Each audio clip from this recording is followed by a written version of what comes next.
Hi, everybody. Hope you had a really great weekend. Here to talk to you about the work you're doing for your personal statements today, which is to complete the Indelible Moments chart. We talked about indelible moments earlier this year, and we're going to do it again because we're going to try to find more stories. So, looking at this tree, when you think of indelible, I want you to think of the carving that you see here. Indelible means of ink or a pen making marks that cannot be removed. So, the concept of something being permanent or lasting, or perhaps a little bit more negative, being haunting. Indelible can be positive and it can be negative. And we're thinking not about pen marks, but about this second part, something that's not able to be forgotten or removed.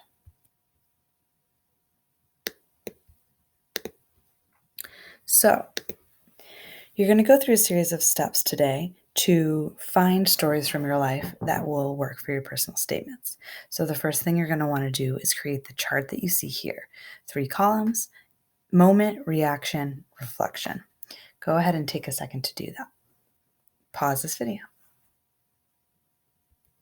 Welcome back. Now that you have created your chart, here's what you're going to do in each column. You're going to make a list in the left-hand column, and you're going to find a moment from your life that is indelible. You will never, ever, ever forget this moment. And that might be a beautiful moment, or it might be a horrible moment. Both of these are worthy of our time to think through. Let me show you mine. So here's some of my indelible moments. My grandmother dying, my first time that I had a seizure, this story that I'm just going to call parking lot for right now because I'm not quite ready to talk about it. My sister's wedding, which is beautiful, such a fun day. This quote, sometimes we just won't forget something that someone said to us. And I have two. One of them is, do they even try? Which is a crazy story. And then, did you eat a lot of food over the summer? Another important one is my friend Taryn died, and the moment is like when I heard that.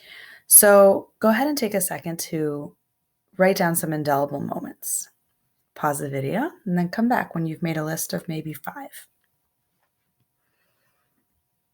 All right, welcome back again. What you're going to do now is think about 2 things. One, your reaction. In the moment when this story happened, how did you feel? And what did you do?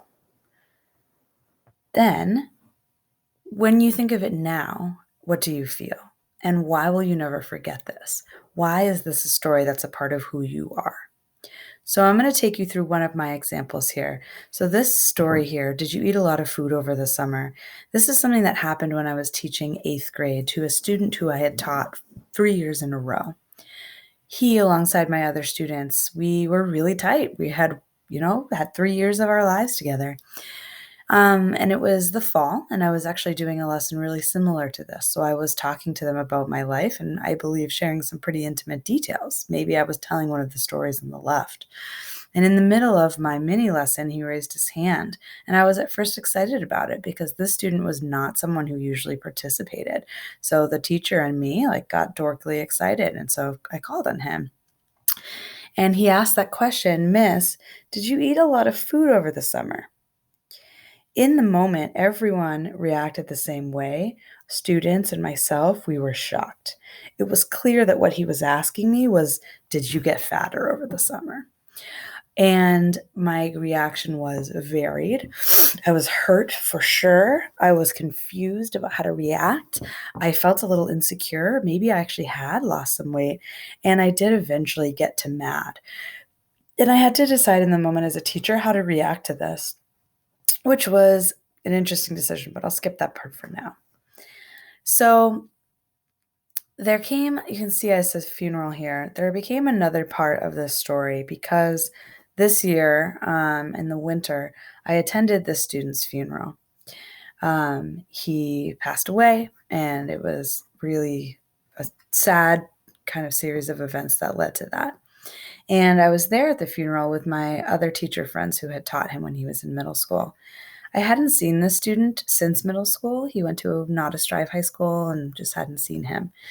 And while we were sitting in the pews, I think his auntie came over to us and said, "Oh, you guys must be the teachers." And we're like, "Yes, good to see you," or whatever. We said something that you say at a funeral. And she said, "Okay, great. So which one of you is going to speak?" And none of us had planned to speak at this student's funeral. And eventually, my friends all kind of looked at me. I'm okay at public speaking, so I kind of was the one chosen to go up to speak. And as I was sitting there, kind of preparing what I wanted to say, what I thought about was the only thing I've thought about this kid since middle school is this story. I've told this story over and over again with my other students, and it's not a good story. And I had to reflect and think about how I would talk about this student who, quite honestly, I didn't really like that much. I like pretty much all my students, but he was someone who we just didn't get along.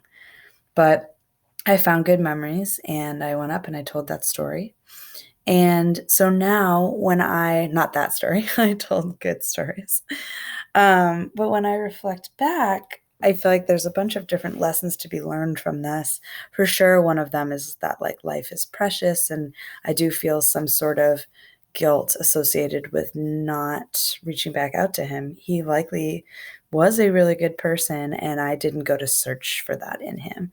And so I think the we need to find good in people is another piece that I learned from the story. Okay, so again, you're going to go through those 3 steps. Maybe it's only 1 or 2 of your stories that you're going to do that for. You can see I did it for my parking lot story as well. Maybe I'll go back and finish one of the other ones. Excuse me. Whew. Okay. So when you are done with this, I encourage you to do it on paper, but if you don't want to, there is a document on Google Classroom where you can use a chart there.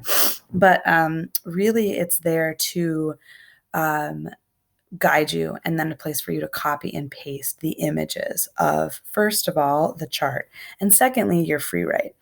So you're going to watch this video. You're almost done. Then you're going to fill out the Indelible Moments chart. Probably take about 20 minutes to do that. Then you're going to do a 20-minute free write, just like we did for the map to write, and just a reminder to do arrive. When you start to free write, don't summarize the story for me. I want you instead to place yourself back in your shoes and tell it as if it's happening right now. So complex sentences are really helpful for us to start off. So you have these 2 examples here. As I walked down the street, I thought, when I heard my mother call my name, I ran, kind of really going right into the story. You can start with character actions, thoughts, or dialogue like those examples there. And a shout out, again, we did this strategy earlier this year. And so here are 2 student examples, and I'll read just the first one. I was blankly staring at my phone, waiting impatiently for the ringing, a text, a call, a voicemail, anything. I just wanted to know that he was safe. I waited a couple days and nothing at all. Just a gorgeous start to this story. I'm super interested to figure out what happened next. I feel like I'm in the story and kind of like feeling the mood of the narrator. So that's just a little bit of inspiration. Go ahead to get started, and excited to kind of hear what you come up with. Have a good day.